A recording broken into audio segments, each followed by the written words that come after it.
Hello friends, welcome to our channel concepts hunt. और आज हम बात करने वाले हैं रियल नंबर्स में यूक्लिड्स डिवीजन एल्गोरिथम की, जो कि chapter number 1 class 10th mathematics.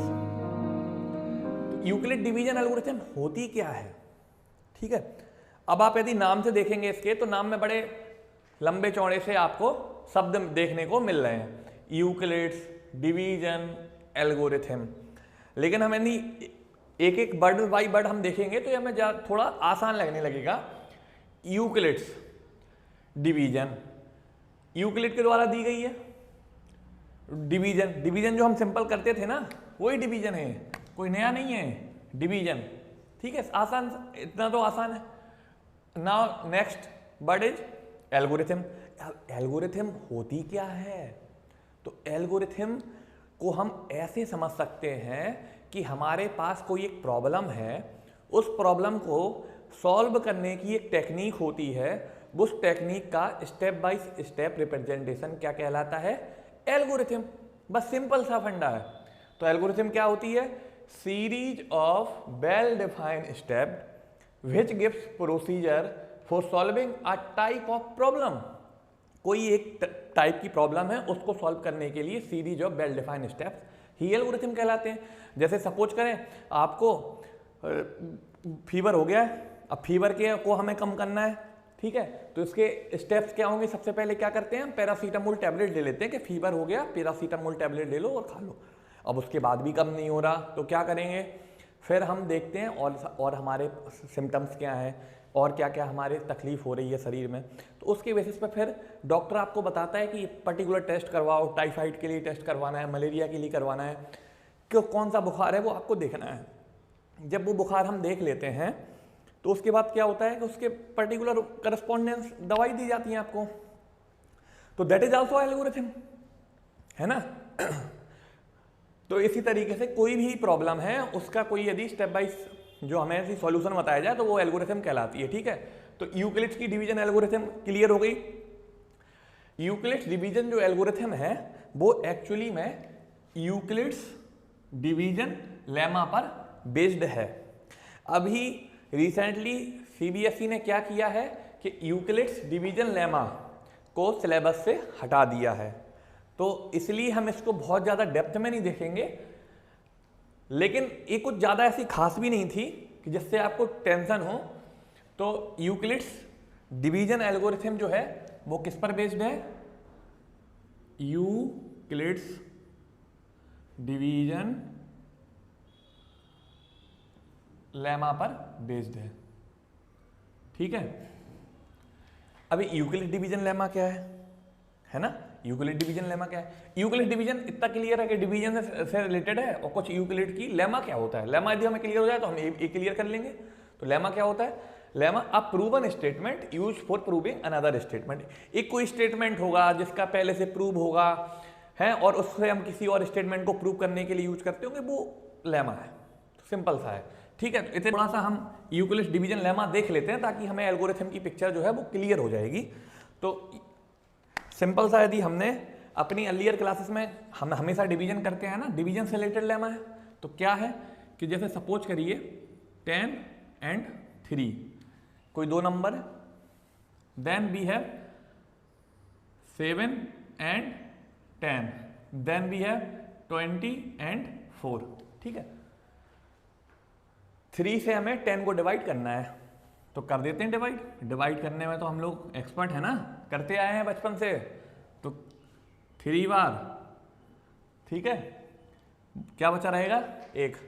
तो इसको क्या बोलते हैं? याद आ रहा है ना? इसको बोलते हैं डिवीजर। जिससे हम डिवाइड करते हैं वो होता है डिवीजर, और ये होता है हमारा कोसेंट, और ये होता है हमारा रिमाइंडर। क्या होता है? रिमाइंडर। इतना क्लियर है, ठीक है। और जिस नंबर को हम डिवाइड कर रहे हैं उसको क्या बोलते हैं? डिवाइडेंड, ठीक है। यानी कि 10 को हम ऐसा लिख सकते हैं क्या? 3 × 3। 3 हमारा क्या था? डिवीजर। 10 क्या था? डिविडेंड। 3 क्या था? कोसेंट। कोसेंट को क्यू से लिख दें, डिवाइडेंड को इस तरीके से लिख सकते हैं क्या? ठीक है। रिमाइंडर को यदि हम आर से शॉर्ट फॉर्म में लिख दें तो ये हमारा 1 आया रिमाइंडर, ये आर हो गया। ठीक है, ए नंबर हमने सी मान लिया तो क्या हो गया? C equals to D Q plus R, ये हो जाएगा।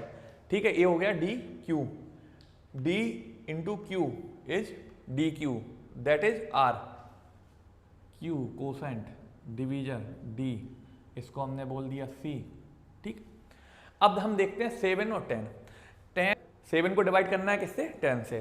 कर लेते हैं 10। ठीक है, तो ये कितनी, क्या एक बार भी जाएगा? नहीं जाएगा, तो 0। रिमाइंडर क्या आएगा? 7। कोसेंट क्या हो गया? 0। ये हो गया डिवीजर। तो 7 को हम कैसे लिख सकते हैं? 7 इक्वल्स टू 0, किससे हम किससे डिवाइड कर रहे थे? 10 से।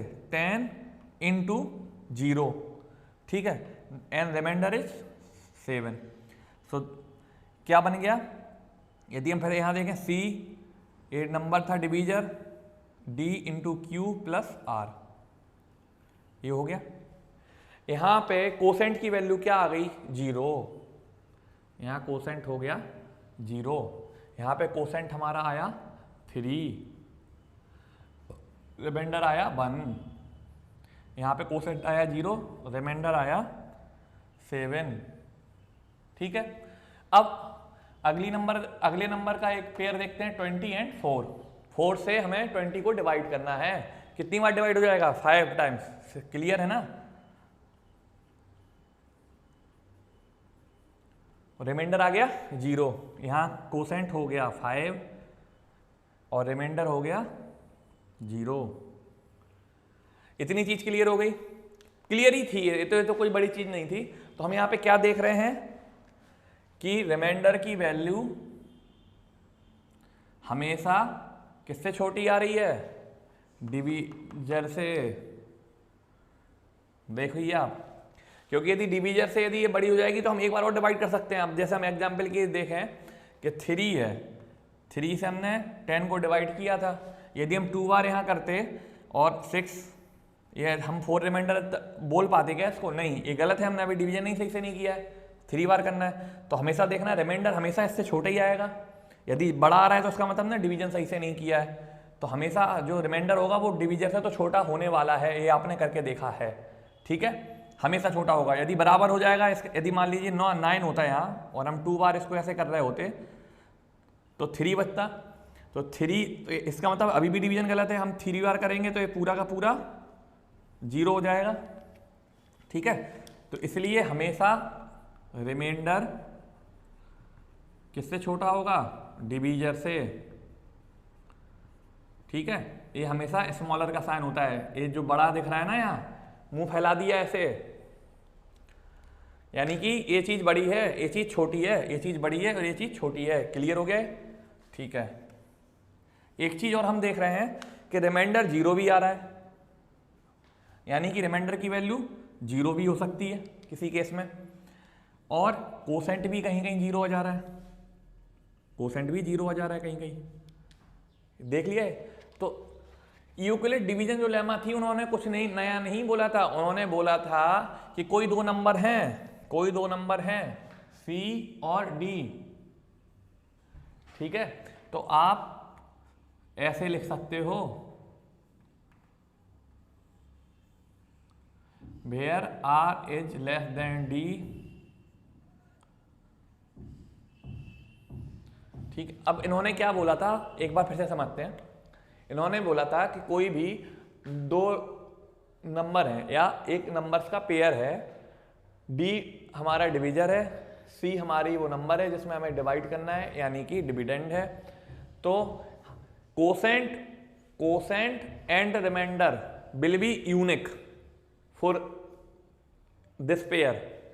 सो value of Q and R will be same, and R की जो वैल्यू है वो 0 भी हो सकती है, लेकिन हमेशा डिवीजर से छोटी रहेगी, यानी जिससे हम डिवाइड करने जा रहे हैं जिस नंबर से, उससे हमेशा छोटी रहेगी। जैसे हम एग्जांपल के लिए लें 10 एंड 3, तो इन्होंने बोला था कि 3 से 10 को डिवाइड करते हैं तो कुछ कोसेंट आता है, कुछ रिमाइंडर आता है, ए लेकिन जो दोनों वैल्यू हैं वो यूनिक होती हैं, और आर की वैल्यू 0 हो सकती है और ए हमेशा इससे छोटी रहेगी, यानी हम इसमें बोलें तो रिमाइंडर हमेशा 3 से कम आने वाला है, ठीक है। और क्यू की वैल्यू भी 0 हो सकती है।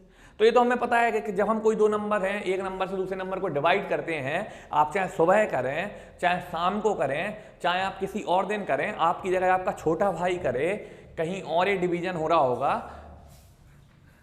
3 से 10 को डिवाइड कर रहे होंगे तो हमेशा कोसेंट 3 ही आ रहा होगा ना। ऐसा तो नहीं है ना कि किसी और जगह पे कोसेंट 2 हो जाएगा, किसी और जगह पे कोसेंट 5 आ जाएगा, ऐसा तो नहीं बोला था ना। उन्होंने यही बोला कि भैया यूनिक आएगा तो यूनिक आएगा, है ना, रिमाइंडर हमेशा 1 आएगा तो रिमाइंडर 1 आएगा, ठीक है। उन्होंने ये भी बात बोली कि कभी कभी ऐसा भी होगा कि कोई नंबर्स का पेयर ऐसा होगा जिसमें आपका रिमाइंडर 0 हो जाए, तो हो भी सकता है 0। कई बार हम डिवीजन करते थे और हमारा रिमाइंडर 0 हो जाता था।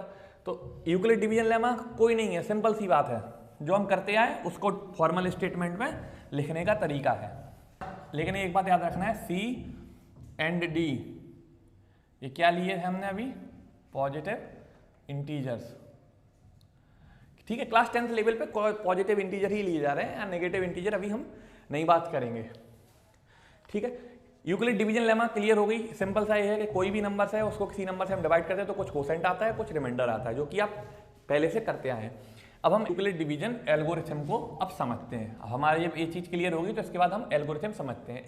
ए एल्गोरिथम का यूज कहाँ पे है, ए एल्गोरिथम यूज होती है SCF निकालने में।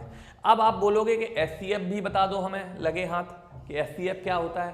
तो SCF क्या होता है, आप लोगों ने पढ़ रखा है ना, बताइए जल्दी बताइए। चलिए, ए होता है highest common factor, highest common factor यानी कि 2 या 2 से ज्यादा कोई नंबर हो, ठीक है। सपोज हमारे पास 20, 18 इस तरीके से कोई नंबर है, तो उनका कॉमन फैक्टर हो जो सबसे ज्यादा हो, उन दोनों में कोई कॉमन फैक्टर। फैक्टर क्या होता है, 20 के फैक्टर करते हैं हम। 20 के फैक्टर क्या क्या है, प्राइम फैक्टर की बात नहीं कर रहे हैं हम, फैक्टर की बात कर रहे हैं। प्राइम फैक्टर क्या होते हैं, इसके प्राइम फैक्टर निकालते हैं पहले। 2, 10, 2, 5, 5, 1, 2 × 2 × 5।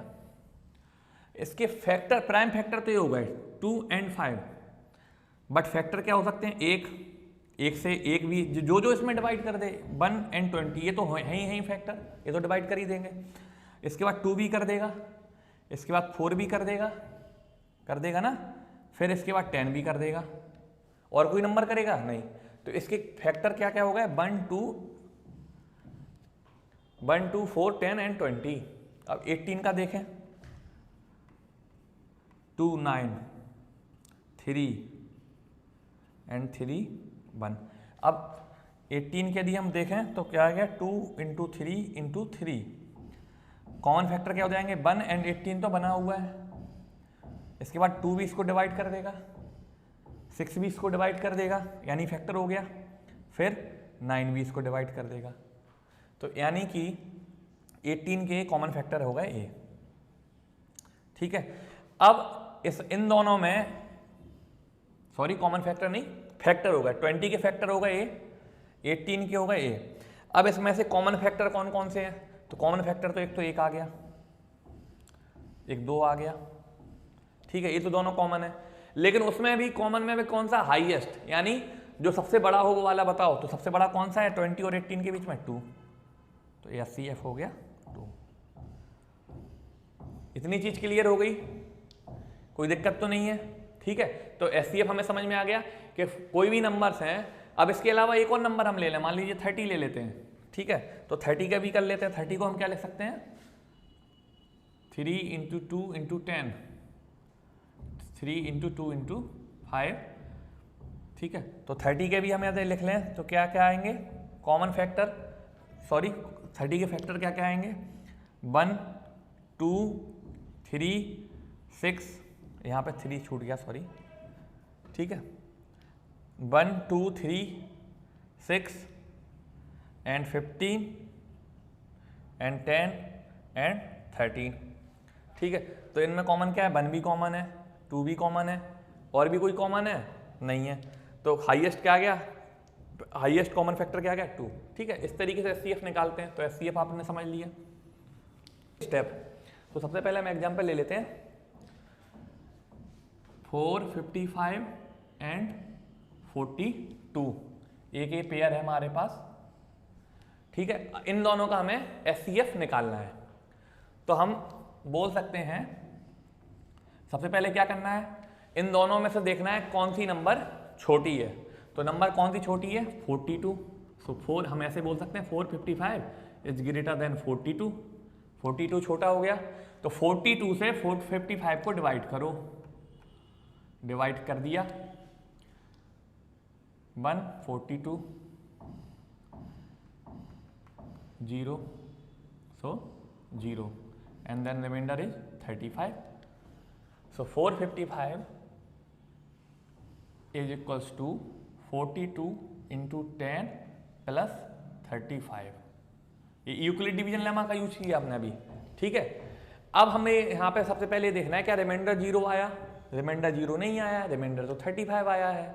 ठीक है, और रिमाइंडर देखो इससे छोटा आया है कि नहीं आया, आया है, जिससे हमने डिवाइड किया था, डिवीजर से छोटा आया है, देखिए आया है।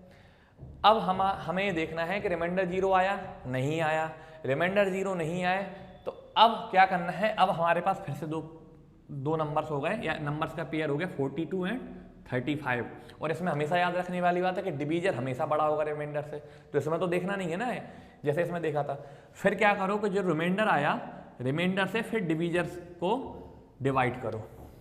ठीक है, फिर इससे डिवाइड करेंगे 42 1 टाइम्स 35 एंड रिमाइंडर इज 7। ठीक है, तो हम फिर से लिख सकते हैं 42 को, 42 is equals to 35 into 1 plus 7। अब रिमाइंडर 0 आया क्या, नहीं आया, रिमाइंडर 0 नहीं आया, तो फिर वही प्रोसेस फॉलो करो। क्या फॉलो करना है कि रिमाइंडर और डिवीजर को फिर एक पेयर मान लो। ठीक है, और फिर रिमाइंडर से डिवीजर को डिवाइड करो, फिर देखो रिमाइंडर 0 आया, फिर देखो रिमाइंडर 0 आया कि नहीं आया। अब हम 7 से 35 को करेंगे डिवाइड, तो कितने बार चला जाएगा, और रिमाइंडर आ गया 0। इस स्टेज पे रिमाइंडर 0 आ गया, तो हम बोल सकते हैं कि जो यहाँ पे डिवीजर था वो हमारा एचसीएफ हो गया। सिंपल सा फंडा है, जो भी नंबर दिए गए हैं उस नंबर में सबसे पहले छोटी संख्या को देख लो, छोटे नंबर को देख लो, कौन सा छोटा नंबर है, उस छोटे नंबर से बड़े नंबर को डिवाइड करो। रिमाइंडर देखो, रिमाइंडर 0 आ रहा है, यदि 0 नहीं आ रहा है तो उस रिमाइंडर से वापस इस डिवीजर को डिवाइड करो, 35 से फिर 42 को डिवाइड करो। ठीक है, जैसे हमने बोला है, तो फिर ऐसे करो। फिर रिमाइंडर 0 आ रहा है, नहीं आ रहा है, तो उस रिमाइंडर से वापस डिवीजर को डिवाइड करो, रिमाइंडर से वापस डिवीजर को डिवाइड किया, फिर देखो क्या रिमाइंडर 0 आगे आ गया, तो फिर ये जो डिवीजर था वही हमारा एचसीएफ हो गया। ठीक है, इतनी सी पिक्चर क्लियर हो गई। अब हम ये समझ लेते हैं कि ऐसा हो क्यों रहा है। यदि ये समझ लिया हमने तो चीज़ें क्लियर हो जाएंगी हमारी। तो वो देख लेते हैं। सपोज करो ये 455 की यूनिट्स की कोई एक स्ट्रिप है। ठीक है, 455 एंड ए है 42। ठीक है, इसको हम डिवाइड करते हैं तो क्या करना है, इक्वल पार्ट में बांटते हैं, 1 1 2 इस तरीके से। यहां तक हमारे 10 हो गए थे,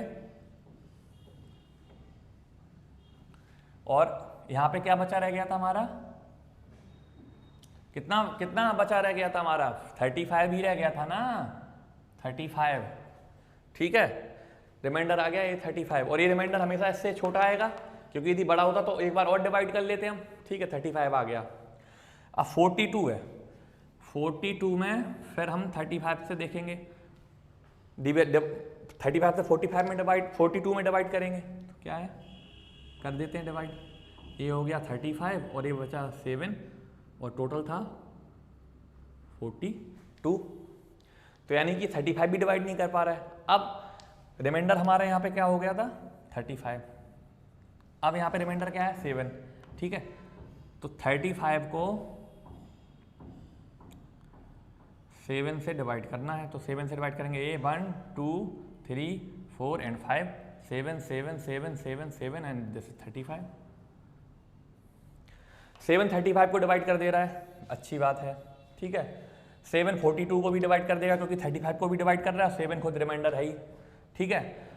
अब 42 है, 42 को डिवाइड कर दिया है 35 और प्लस 7, 42 डिवाइड हो गया, 42 डिवाइड हो गया यानी कि ये सारा डिवाइड हो जाएगा क्योंकि ये 42 ही है 10 टाइम्स, ठीक है। फिर ये 35 बचा, 35 को हमने बता दिया डिवाइड कर देगा 7, तो 7 क्या हो गया हमारा SCF हो गया हर किसी के लिए। तो ऐसे बोल सकते हैं हम कि SCF of 455, 42 is equals to SCF of 42 and 35, इसका जो था divisor and remainder, then SCF will equals to 35 अब हो जाएगा ये डिवीजर 35, 7 इज इक्वल्स टू 7, ठीक है। ये चीज़ क्लियर हो गई। चलो अब हम इसका एक बार स्टेप्स देख लेते हैं, क्या क्या जो स्टेप्स हैं formally. Algorithm SCF of two positive integers C and D with C greater than D, follow the step below. Step 1, apply Euclid division lemma to C and D. C and D पे Euclid division lemma लगा दीजिए। Step 2, if R is equals to 0, if remainder is 0, then this D is the SCF of C and D, divisor of pair, ठीक है। SCF of C and D, and if R does not equals to 0, यदि reminder 0 नहीं है, then apply division lemma to D and R। अब division lemma किस पे लगानी है, D और R पे, जो डिवीजर था और अब जो रिमाइंडर है उनके बीच में लगानी है, ठीक है। Step 3, continue the process till the remainder is 0, divisor at this stage will be required SCF because SCF of C and D is equals to SCF of D and R is equals to that जहां तक आप continue करेंगे वहां तक, ठीक है। तो इसको आप नोट डाउन कर लीजिए, नोट करना है, और इसके बाद हम एक एग्जाम्पल ले लेते हैं, ओके। सो चलो एग्जाम्पल देखते हैं। एग्जाम्पल है 4052 एंड 12576 का SCF निकालना है यूक्लिड डिवीजन एल्गोरिथम का यूज करके। चलिए अब हम इसको स्टार्ट करते हैं इसका सॉल्यूशन। तो इन दोनों में नंबर में सबसे बड़ा कौन है, बड़ा ये है, ये छोटा है, ठीक है। 12576 इज ग्रेटर देन 4052, तो किससे किसको डिवाइड करना है, 4052 से किसको डिवाइड करेंगे, 12576 को, तो कर लेते हैं डिवाइड। 4052 12576, ठीक है। इसको करेंगे, इतना छोड़ दो, पहला टर्म देखते हैं 4, पहला डिजिट देखते हैं, यहाँ पे देखते हैं 4 3 या 12, तो 3 टाइम्स हो जाना चाहिए। 3 2 6 15 and 12, remainder is 2 0 2 and here is 4, okay. Now अब हमारा रिमाइंडर 0 आया क्या, नहीं आया, 0 नहीं आया, तो क्या करेंगे हम, इससे डिवीजर को डिवाइड कर देंगे। तो इससे किसको डिवाइड करना है, इसको, इसको मत कर देना, नहीं तो डायरेक्ट इसको कर दो, इसको करना है, ठीक है। 402 से 4052 को करेंगे, ठीक है। तो कितनी बार जा सकता है, 4 9 जा 36, तो 36, हाँ 9 करके देखते हैं, 0, ओके। सो दिस, इसमें से सब्ट्रैक्ट करते हैं 2 7 एंड 2, ओके। रिमाइंडर 0 आया क्या, नहीं आया, तो फिर कंटिन्यू कर देते हैं। 272 से 420, याद रखना है इसको नहीं करना है, डिवीजर को करना है। डिवीजर कौन सा होता है, इस तरफ वाला जिससे डिवाइड करते हैं, ठीक है। तो कितनी बार जाएगा, एक बन बार ही जाएगा ना। 272 क्या बचा 8, और यहाँ पे क्या आएगा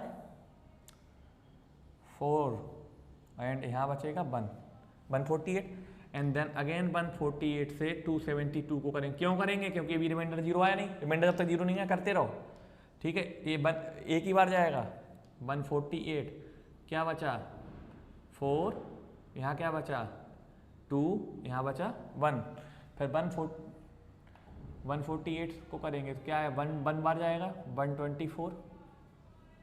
फिर अब इस प्रोसेस को थोड़ा हम यहाँ कर लेते हैं, ठीक है। क्या क्या क्या आया था हमारे पास रिमाइंडर, 24 आया था ना, तो 24 से 124 को करेंगे, क्योंकि अभी भी रिमाइंडर 0 नहीं आया। फिर इसको करो, इसको करेंगे कितना, 5 टाइम्स 120, देन रिमाइंडर इज 4, अभी भी रिमाइंडर 0 नहीं आया। अब अगेन अब किसको डिवाइड करेंगे, 24 को।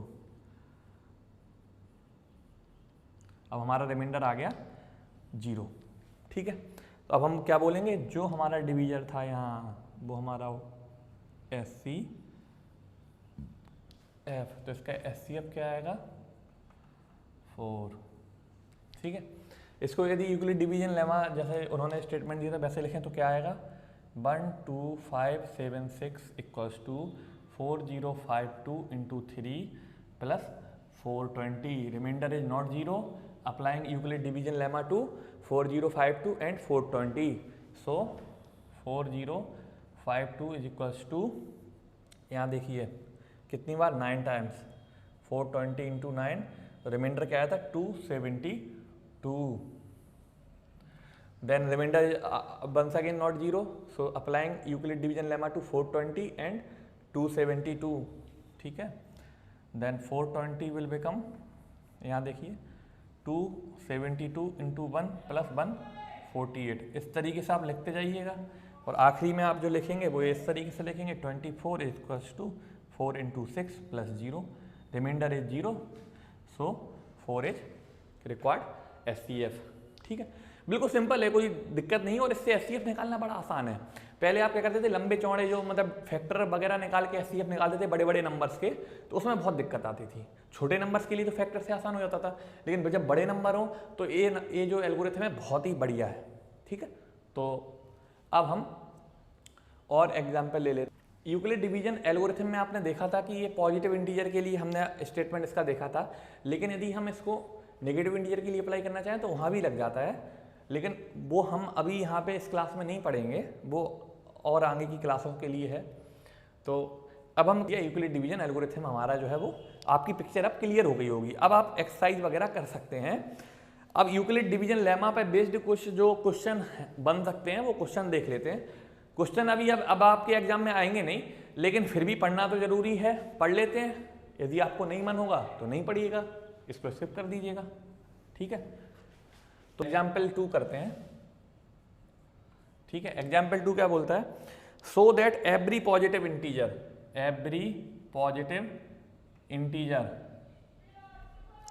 एंड वो भी कौन सा, even, every positive even integer is of form of 2q and every positive odd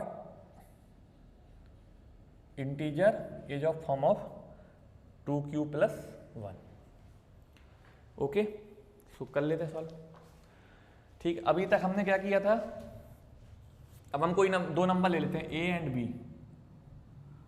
ठीक है। इन A ऐसे पेयर है, तो हमें दिखाना है कि जो इवन इंटीजर्स होते हैं वो 2q के फॉर्म में होते हैं, और जो ऑड इंटीजर होते हैं वो भी पॉजिटिव, वो होते हैं 2q प्लस 1, क्योंकि नेगेटिव भी हो सकते हैं। अच्छा, यदि A और B बराबर हो दोनों, तब कैसे लगाएंगे, क्योंकि उसमें तो बोला है ना नंबर बड़ा छोटा देखो। यदि दोनों बराबर हैं तो फिर SCF क्या निकालना है, वही SCF हो गया, कोई भी नंबर उठा लो SCF हो गया, ठीक है। तो हमेशा दोनों नंबर अलग देगा एग्जामिनर, नहीं तो फिर क्वेश्चन ही में क्या रह गया, कुछ नहीं। पॉजिटिव ऑड इंटीजर ऐसे दिखाना है। तो हम क्या करेंगे, इसमें क्वेश्चन से हिंट लेते हैं। क्वेश्चन में क्या बोला है, 2 इस फॉर्म में, तो हम क्या बोलेंगे कि A को A और 2 ऐसे मान लेते हैं कि दो नंबर है, 2 से डिवाइड करना है, कोई भी नंबर है उसको डिवाइड करेंगे। तो जब हम 2 से डिवाइड करेंगे किसी भी नंबर को, ठीक है, मान लो हमारे जाता है कुछ भी q टाइम्स, तो 2q और यहाँ पे कुछ रिमाइंडर आ जाएगा, तो क्या लिख सकते हैं, a equals to 2q plus r।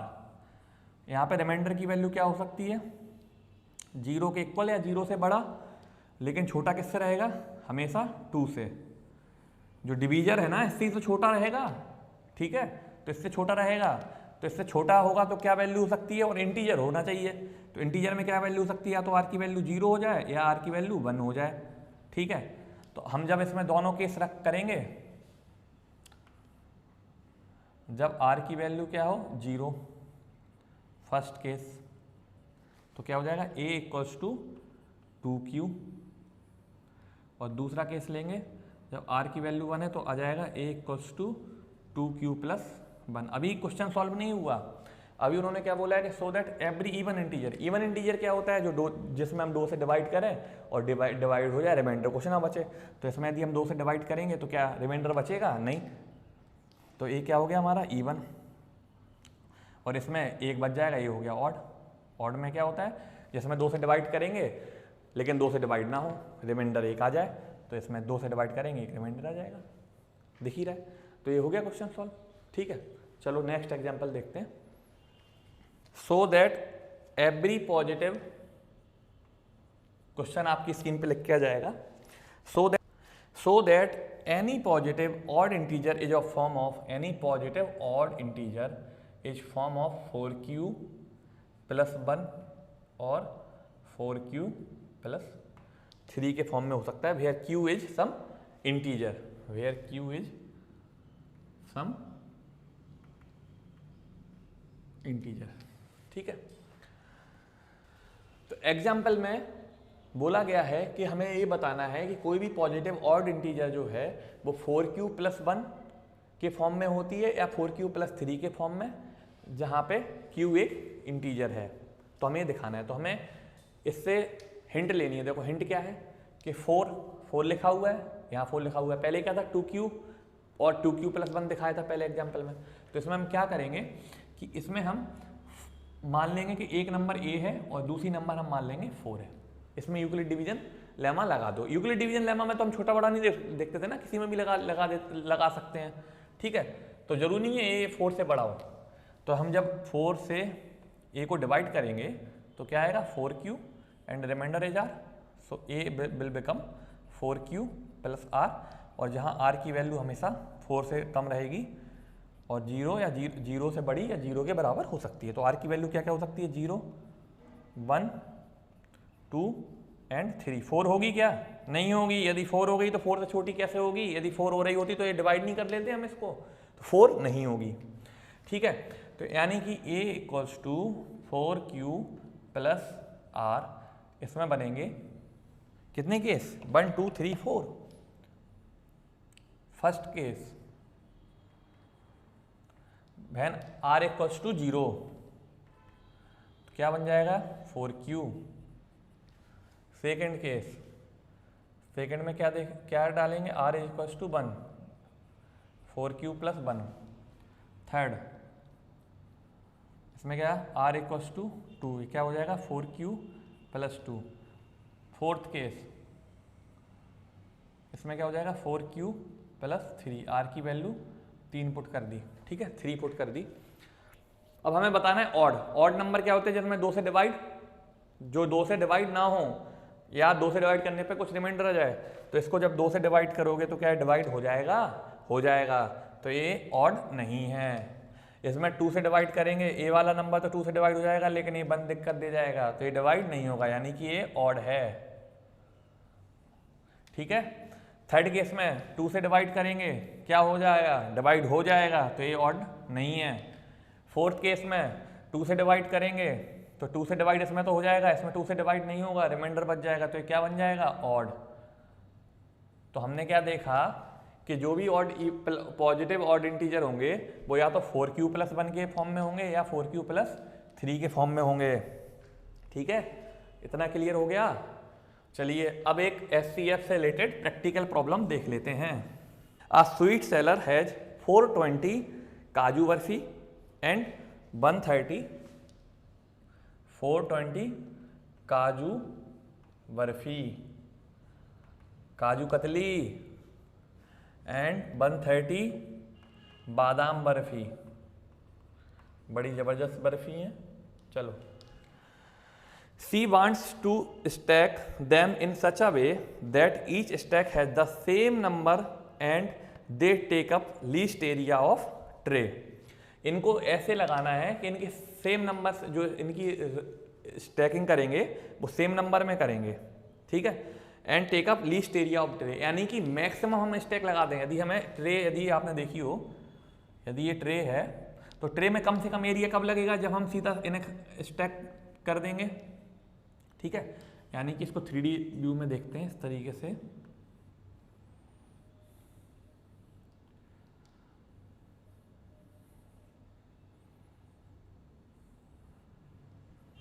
इस तरीके से यहाँ पे ये लगा है, हुआ है इस तरीके से पीस लगे हुए हैं, एक के ऊपर एक, एक के ऊपर एक, एक के ऊपर एक, इस तरीके से लगाएंगे स्टैक। एक स्टैक, 2 स्टैक, 3, 4, 5 ऐसे करके लगाते जाएंगे। तो ट्रे में सबसे कम एरिया का ज़्यादा से ज़्यादा स्टैक लग जाए, मतलब एक स्टैक में ज़्यादा से ज़्यादा नंबर आ जाए। ठीक है, तो अब हमें बताना है what is the number that can be placed in each stack for this purpose. तो इन्होंने बोला कि कितनी हमें सेम नंबर रखने हैं। ठीक है,